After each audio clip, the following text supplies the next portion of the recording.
बोलो विष्णु भगवान की जय। 22वां अध्याय माघ महात्म्य। वेद निधि ने महर्षि लोमेश से पूछा, प्रभु देवदूती कौन थे? वे कहाँ रहते थे? किसके पुत्र थे तथा उन्होंने किस पिशाच को और किस प्रकार मुक्ति प्रदान की थी?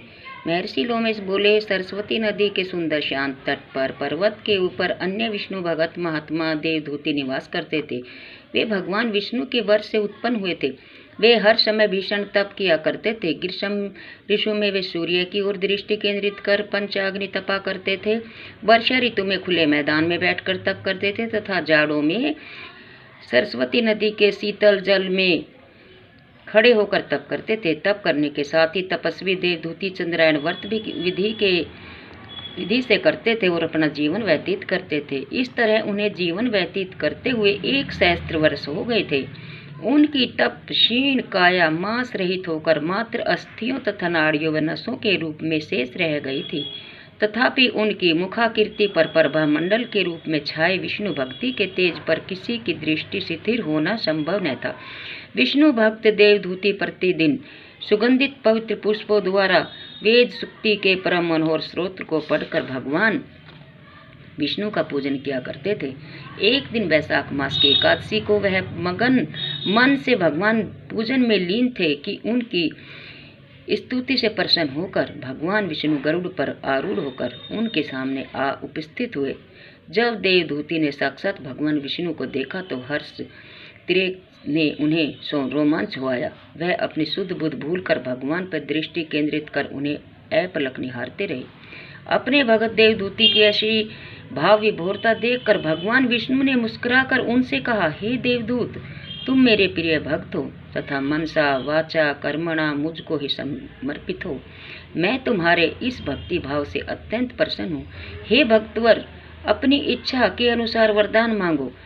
देवादिदेव भगवान विष्णु के ऐसे वचन सुनकर परमानंद मगन देवदूती ने कर्मबंध होकर निवेदन किया, हे करुणा निदान कमल नयन शेषयाई देवादिदेव सर्वेश्वर, आपने अपनी माया से यह उत्तम मनोहारी रमणीय शरीर रूप धारण किया है।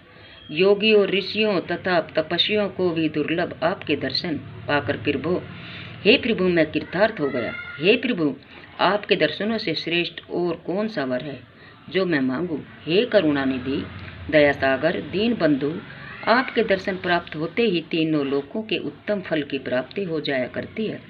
समस्त कामनाएं तिरोहित हो जाती है। आपके दर्शनों से श्रेष्ठ ऐसी कोई वस्तु नहीं है जिसकी मैं आपसे याचना करूं। हे लक्ष्मीकांत, मैं आपसे एकमात्र यही वर मांगता हूं कि मेरे हृदय में सदैव आपकी भक्ति बनी रहे।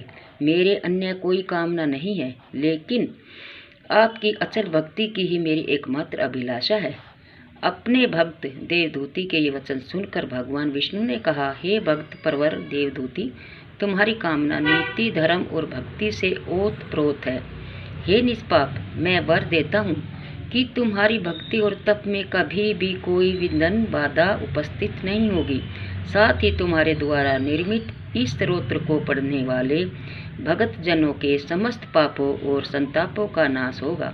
भक्ति भाव से इसका पाठ करने वाले दैहिक दैविक और भौतिक पापों से संतापों से मुक्त होकर मेरे परम धाम विष्णु लोक को प्राप्त करेंगे। मेरा यह वचन संशय रहित सत्य है। महात्मा देवदूती से ऐसा कहने के पश्चात भगवान विष्णु अंतर्ध्यान हो गए। विष्णु भक्त देवदूती पुण्य भगवान विष्णु की भक्ति में लीन हो गए।